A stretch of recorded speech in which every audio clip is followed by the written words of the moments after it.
மாண்புமிகு உறுப்பினர் செங்கோட்டை.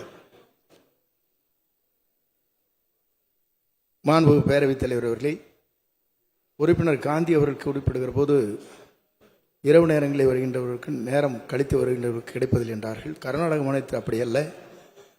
பெரிய இங்கே இருக்கிற மளிகை கடைகளில் ஆங்காங்கே எவ்வளவு ரேஷன் கார்டுகள் இருக்கிறதோ அவரிடத்திலே ஒப்படைக்கப்படுகிறது.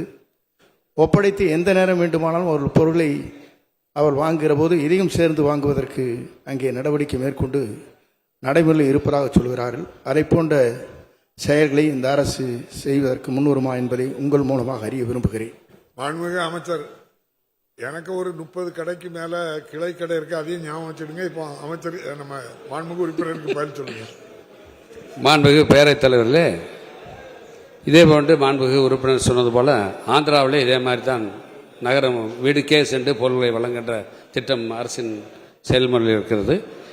வருகின்ற 20ஆம் தேதி எங்களுடைய துறையின் அதிகாரிகள் ஆந்திரா, தெலுங்கானா மற்ற பல்வேறு மாநிலங்களுக்கு சென்று இந்த நியாய விலைக் கடைகள் மற்றும் அதே மாதிரி பொது விநியோக திட்டத்தினுடைய செயல்பாடுகளை பற்றி ஆராய்வதற்காக செல்வதற்காக அவர்கள் வந்து அந்த அறிக்கையை தருகின்ற நேரத்திலே அதை எப்படி செயல்படுத்தலாம் என்பதை மாண்புமிகு முதலமைச்சருடைய கவனத்துக்கு எடுத்து சென்று அதை செயல்படுத்துவோம். மாண்புமிகு பேரவைத் தலைவர் நிறைய கடை வாங்கிட்டீங்க, இன்னும் என்ன கடை இல்ல?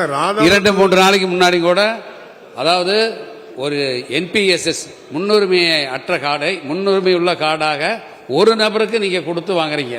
அப்படி அந்த கீழறங்கி மக்களுக்கு சேவை செய்யணும்னு சொல்லிக்கிட்டு இருக்கிறீங்க. புதுசாட்டு ஒரு 40 கடை அங்க இருக்கு, மாவட்ட ஆட்சியர்கிட்ட வாங்கி தாங்க. கண்டிப்பா மாண்புமிகு பேரவைத் தலைவருடைய கோரிக்கை ஏற்று மாவட்ட ஆட்சித்தலைவரத்திலே தொடர்பு கொண்டு தகுதி இருக்கின்ற அத்தனை கடைகளும் பிரித்து தருவதற்கு அரசு நடவடிக்கை எடுக்கப்படும் என்பதை இந்த நேரத்தில் தெரிவித்துக் கொள்கிறேன்.